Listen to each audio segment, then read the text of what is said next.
is Twit.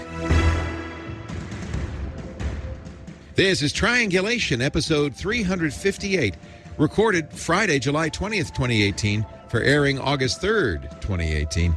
General Magic, the movie.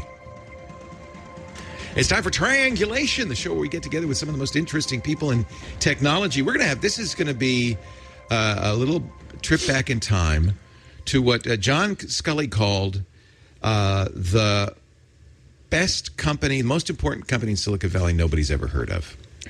It's General Magic. Now, some of you have heard of it, but you're going to know a lot more about it after you meet our guests. Sarah Karush is here and Matt Maud. They're the directors of a brand new documentary just premiered at the Tribeca Film Festival called General Magic. It's the movie about this company that nobody ever heard of. Welcome. It's great to have you on Triangulation. Thank you for having us. You worked at Triangulation, Sarah. Not at General Magic. She just got here. She just got here. You haven't yet started working here. No, you worked at General Magic. I did work at General Magic. Was it your idea to do this movie? It wasn't my idea. But it was a long time in coming. It was 20 years in coming because I filmed at the company 20 years ago. And at the time, they were just kids and geeks, and they were certainly doing interesting things. Yeah. But it wasn't until years later that I realized the enormity of the talent and the amazing things that the people at General Magic had gone on to do. And, you know, it was that combined with the tragic death of one of the magicians that made me think, oh, it's time to tell this story. Yeah. So I guess when you mention General Magic, that's probably the first thing you say when you're trying to explain why you wanted to do this movie is, well, look who worked there. Mm-hmm. Who worked at General Magic? Well, I think, you know, when you think about, essentially, just to take a step back, you know, the film essentially and the story tells the tale of this group of young magicians who were trying to build what essentially was the first smartphone. Right. And so... And this is time frame about 1991? Yeah, 1992, 93, 94, okay. 95. And I mean, the idea was first concepted in 1989. Out of Apple? Yes. I mean, I guess the seed of this is planted by Andy Hertzfeld and Bill Atkinson, who are the creators of the Macintosh. And they were, and you talk about this in the movie, for 5 years looking for something as important to do. As a Macintosh. And meanwhile, you have Mark Peratt at the Aspen Institute, who has this vision of the future, which is essentially the future that we live in today, with these small devices that we take everywhere, that we use for everything, and that keep us constantly connected. And that really was his vision. But out of General Magic, you know, came two of the most influential, instrumental people in the development of the smartphone: Andy Rubin, Android; Tony Fadell, who was a co-inventor of iPod and then iPhone. But there were many others too, like John Giandrea, who's now head of AI at Apple, formerly of Google; Megan Smith, who went on to be the chief technology officer for Obama, the United States. There's just so many people. Pierre Omidyar, who was a tech, like a customer support tech. Yep. He was a developer. And he said, we should, I love this part of the movie. We should, I have this idea, we could do like an auction site, and everybody go, oh no, that's like a garage sale. Nobody would want to do that. Why would you trust anybody on the internet? Yeah, it's not going to work. And he had a desk where he'd had all these checks piling up, and you know, Dee, who's in the movie, would go by and say, "Hey, Pierre, what is all that stuff on your desk?" And he said, "Oh, it's these checks, this little thing I'm starting," and that funny. Went on to be eBay. So really, just extraordinary people came from there. Why was it? What was it about General Magic that attracted these people? I think they did see the future. I think, you know, Mark's vision was correct, and they tasted and saw the future, and it was one of the best tech teams ever in history. And, you know, despite the fact they failed spectacularly, there were so many developments that came out of there, you know, whether it's the touch screen or the software modem, the USB. I mean, so many of the things we take for granted actually were developed. Emojis. I mean, there's a scene in the movie where you see them actually starting. Susan Kerr, who was, you know, obviously designed all the graphics for the Mac and is really, I think, the most influential designer of our age. Not enough people know about Susan, but she was coming up with these beautiful little animated emojis. So much. It was just this incredibly creative, vibrant community with this astonishing talent at this particular moment in time. And then, you know, Amy said it's a supernova, and then this talent was spread throughout the valley and the world, and has changed life as we know it. I think as well, if you're a young engineer and you have the ability to work with your heroes, you know, because Andy Hertzfeld and Bill Atkinson and Susan Kerr and Joanna Hoffman working on the Macintosh, you know, that means to be able to work with those caliber of people as a 20-something-year-old that was the draw, that was the attraction. And then when it's coupled with this vision that was insanely ambitious, I think that's why so many engineers just kind of flocked to the company. But Tony Fidel's story is amazing. Yeah. You talk about how he came from Michigan, he was from Detroit. Yeah. He was just a kid. He was just a kid. I mean, literally a kid. And and his big thing was Mac Week. So every week he'd get it and he'd look and he'd read, here's Joanna and Andy and Bill, and they're going to go off and do something. And could I work with them?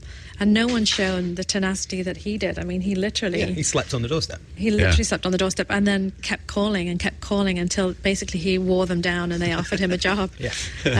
Like a job interview by attrition. It's And the first thing they do is they strip off his tie and they take off his jacket and say, we don't dress like that around here. Yeah, it's a very sweet coming of age story. But it is a classic hero's journey. You have these young kids who come and they go on this quest and they meet lots of dragons and foes and challenges, and they're brought to their knees, and then out of that comes this amazing redemption and story of perseverance, and as I said, went on to just affect it. There isn't a person, at least in our vicinity, that hasn't been affected by their work. There's a moment in the movie where Mark Porat brings out his giant red book, because he's been, I gather, thinking about this for a really long time, and has basically sketched out every conceivable scenario that you'd want to do with a portable communication device.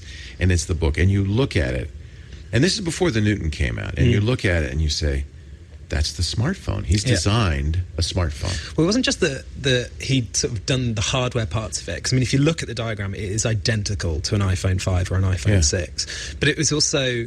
the app culture that went into it, the idea of online shopping, but also he'd written that you wouldn't communicate through your name on an address book. You would use something called the face space, and that you would have an icon. Face space, all right? Space. Yeah, and that you would have an avatar, or later that would become a photograph. Mark Zuckerberg's 8 years old. They're coming. Yeah, no, I mean it's just. I remember reading that and just being like, oh my God! I mean, it's not just part of the future; it is the entire future. And I think there's the scene in the film where Joanna Hoffman is looking through the book, and she'd forgotten like how full the vision was, because it wasn't just the diagram; it was every single part of what makes that's it a very moving moment. That's contemporary, that bit of... Where did you get the book? Well, Mark still has the book, and he very kindly lent it to us, which leads me to the question, did you bring it? No, I just remembered it's... Why didn't you bring it? I would die to look at that thing. Mark, I will get it. It's at the office. I know Mark, where it is, he's but lost I did not bring it. And no.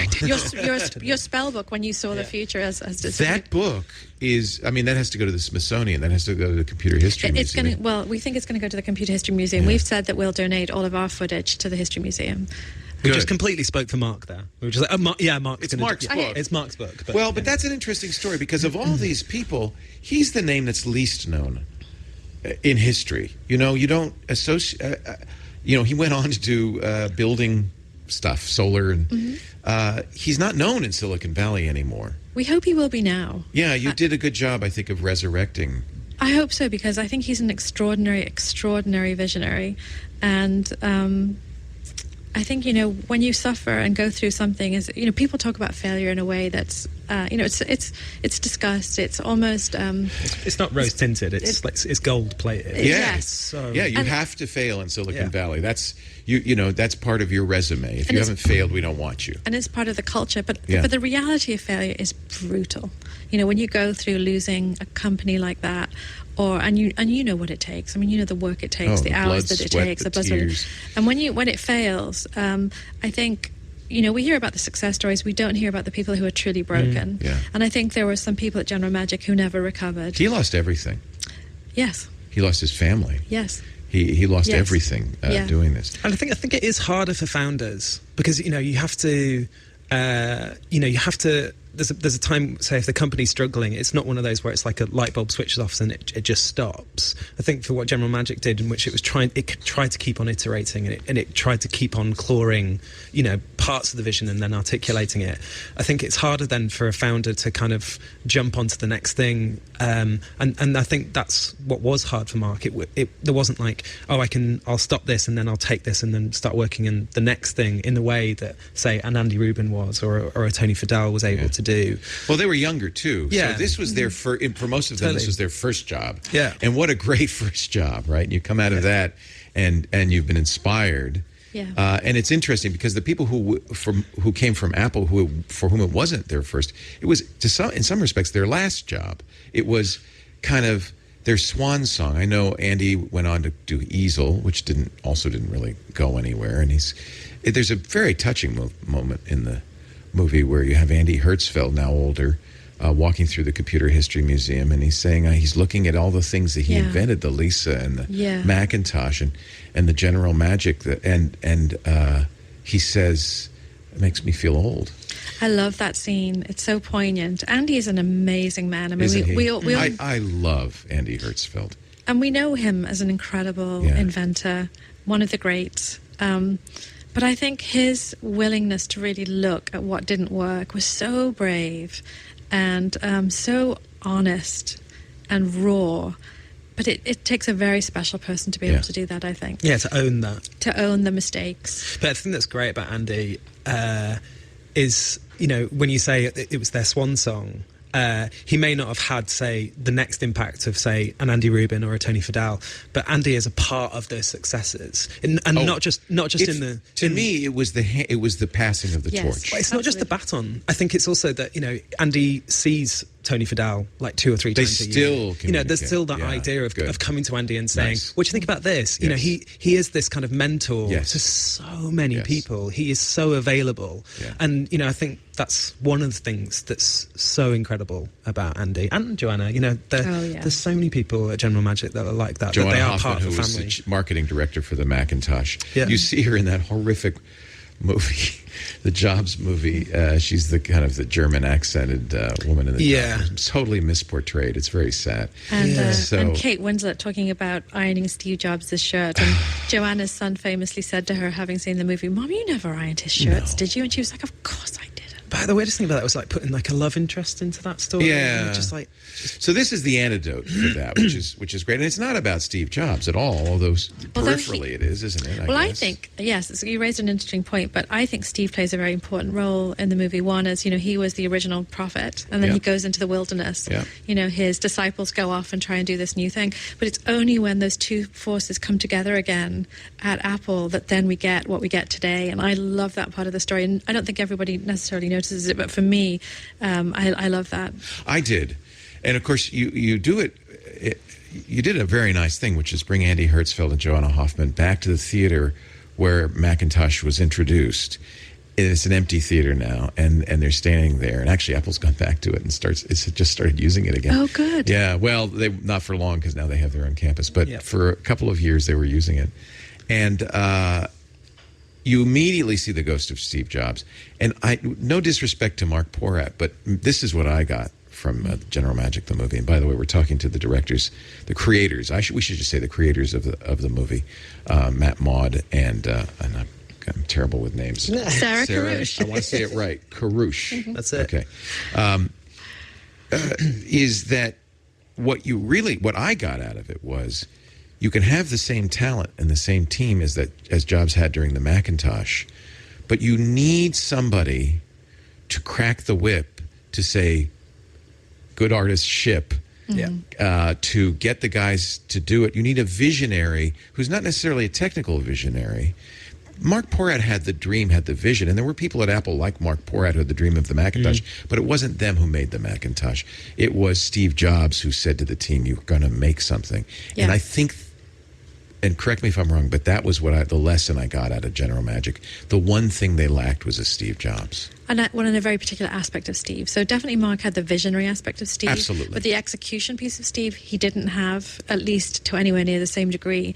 But I think, this is what I'm seeing in this next generation. So Tony Fadell is an extraordinary, I mean, to me, he is he is the great product guy of our age, because his willingness and his ability to execute and to keep, he has this thing where something's not working and he'll break it down and he'll start again and build again, and relentless pursuit of perfection and getting it right and understanding what's not working.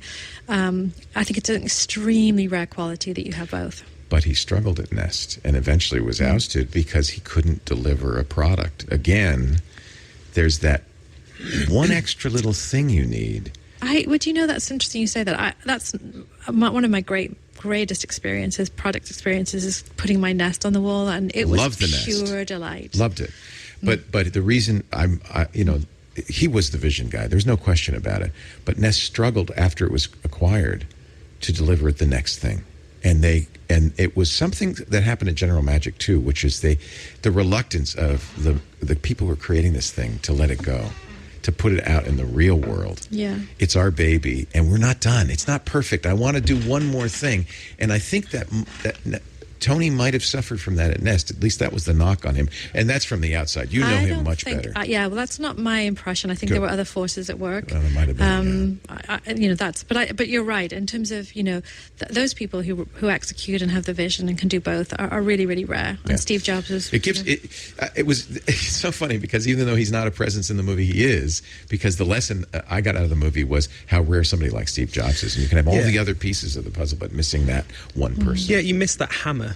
You need a hammer. You need a guy that comes around with a hammer. Yeah. But also, I think, the great lesson for me, I'm not a technologist and I'm not particularly interested in technology, but what I found really interesting about the story is that if you look at where the Magic Cap device failed and then compare it to the iPod Genesis, that the first iPod, was amazing for its time, but a year later, it felt like an archaic product. It was every single year they iterated and iterated. With Magic Link, they were trying to get it all at once. Perfection. They were biting off too big a chunk.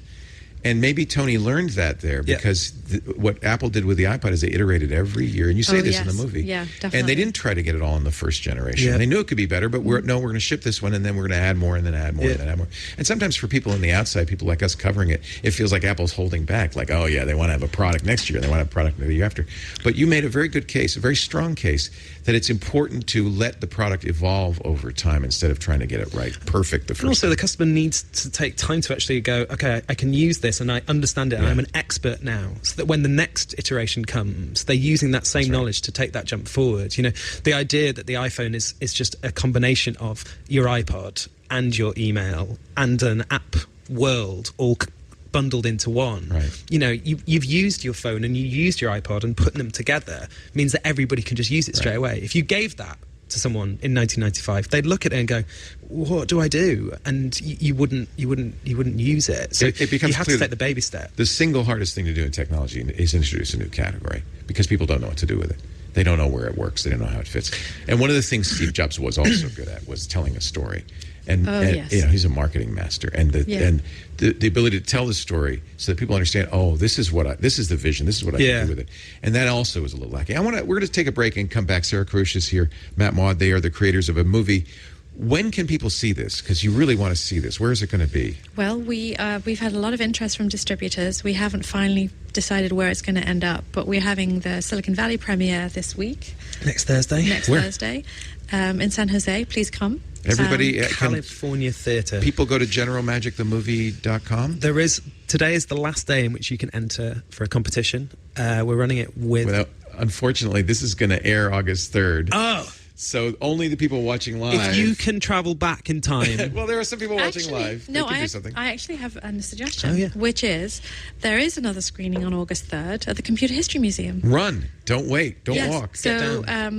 And see it if you can, because this is really good. And it's free. Yeah. Nice. So the Computer History Museum, it's a free screening on August 3rd. And if I have a dream, it may not be your dream, I would love to see Netflix pick this up so that everybody can see this, because it really is exactly the movie that it fits.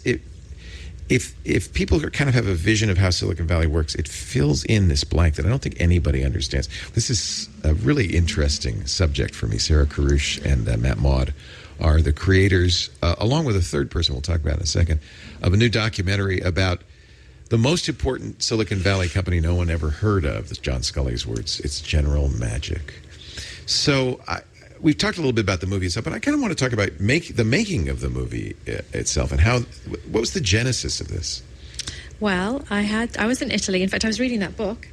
The Jobs book? Yeah, the Walter Isaacson book. I was in Italy. We always have Steve, I don't know how that's happened, but he's just always hovering over us. Peering over and I guess that's not inappropriate.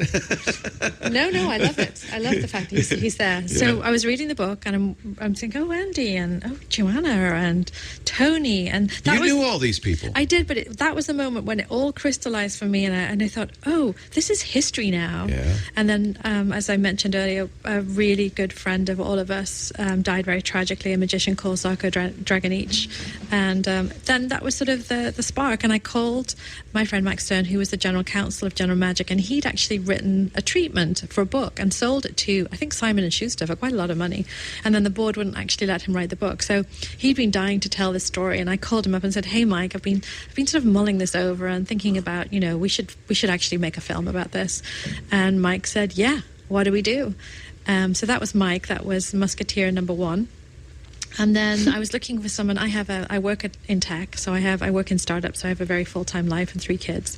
So I knew I couldn't do this by myself. And just by sheer luck, I was introduced to Matt. We met at the Tate Modern in London. We were set up essentially like a blind filmmaker's date. And we just hit it off, like right from the myth. Right, it was just the spark was there. And I don't know, how do you know that you can trust somebody with something as important as this? How do you know? I don't know, but I did know. And so we set off on this, what became a 3-year adventure to make the film.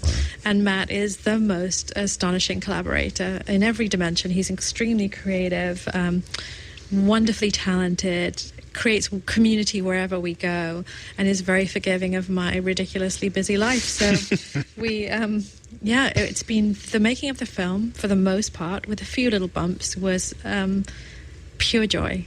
Matt, you don't have you said a technical background. You're a filmmaker. I am. What attracted you to this story? I think watching through the archival footage, there's a scene where it's a software meeting and they're all sat on the floor and they're wearing these terrible Christmas sweaters, pullovers. Mm-hmm. But, looking around the face of all these 20-somethings, and you're like, that's the guy that created LinkedIn, that's the guy that created eBay, that's the guy that created Android.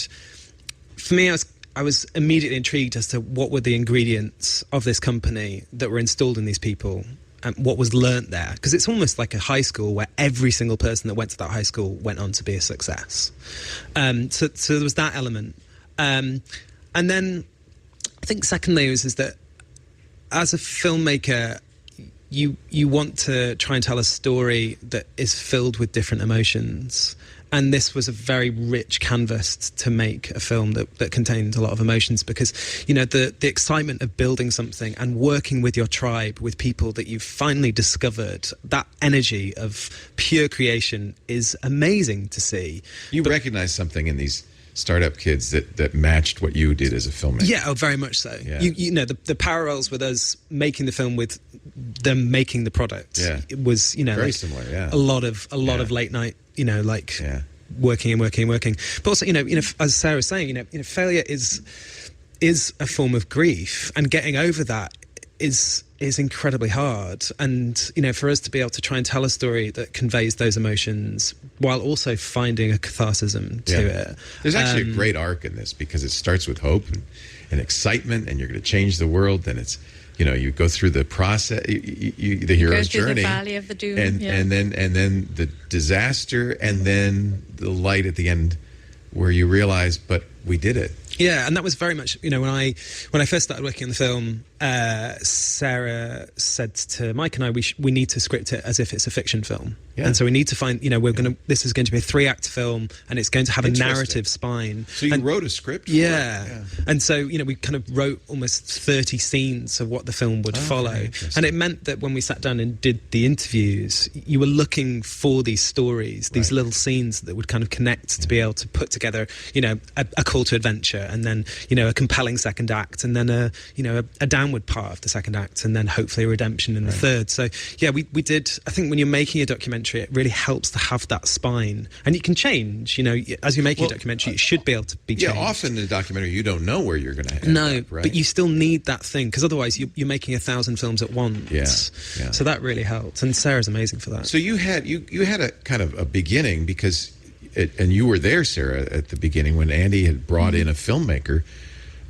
It's really interesting that Andy Hertzfeld, I think it was Andy that did it, because he introduces the filmmaker, right? Was it Andy or Mark? Actually, I think it was Mark Peratt. Okay. So David Hoffman made films with Mark Peratt. They made a TV series for PBS called The Information Society, because Mark, in addition to basically having the vision for the smartphone and many other things that we use today, also understood that the next sort of phase of economic development and societal development was the Information Society, and they made this fantastic. I remember it. It was very good. Yeah. So David made that, and then Mark brought him in when and partly because what they were envisaging, there was no comparison. Right. So they wanted to use film to tell or to capture what it is and why it was exciting and why people should care about what they were doing. Tracy Kidder was brought in when in The Soul of the New Machine. It was one of the great books of technology, because he was embedded, in effect, at Data General as they invented a new computer, and then got a great book out of it. So I'm sure that Mark was aware of that notion of having an embedded team to record, and that also gives you some sense of how he believed, I'm sure, this is going to change the world, and you're going to want a document of how we did it. Yeah, and it's extremely rare when you think about it. And I wish it happened more often. Yeah. Exactly, and one of the most astonishing aspects of the entire journey, talking about how we made the film, was we had two moments where we knew we had this original cache of footage, but there were two moments where we discovered one enormous stockpile of footage in Hawaii, 600 tapes, and then another smaller but perhaps even more important. Yeah, definitely. I mean, we'd almost finished editing the film when the second lot of footage came in, and there were whole scenes that we'd imagined in our mind, but you didn't have. That we didn't have, and then here they were. And I mean, I certainly wept on a few occasions, because you have this in your mind. You think, that moment when they did that thing, and then to have it. I mean, I still dream about the footage, and I still want to sit down in the editing room and just make sure that we have used every single of the best shots that we have. We have. No, I mean, it's... Matt did it. He just wants it's, to know. When you're kind of making a film that's so much about archival footage, the way I kind of describe it is you're trying to solve a crime that never happened. Yeah. And so we'd be pouring through these photographs, and then you'd see someone in the back of the photograph holding like a stills camera. Yeah. And so you'd be, who's that person? We need to get the picture that they took, and then that suddenly led to someone having a video camera in the back of the footage, and then we got in contact with that person and said, you don't by any chance still have the tapes? And that one tape that Sarah's referring to, it's 45 minutes in length, and that did completely change the film. What is that? It's Bill Atkinson bought a video camera from Japan. Yeah. And the footage that he was recording was of his friends, but shot by him. And that dynamic is completely different to, say, the footage that you shot with David Hoffman, because it's friends shooting friends. Yeah. And that awkwardness is much more, it reveals character. Yeah. And it makes up the first 30 minutes of the film. We use so much. I got to watch the film tape again now. One of the things that's interesting, there's so much found footage, and it's really beautifully put together. Thank you. And well, for instance, you have a lot of interview with John Scully, and we were talking during the break, Sarah, about how surprised you were with that conversation and how interesting he was.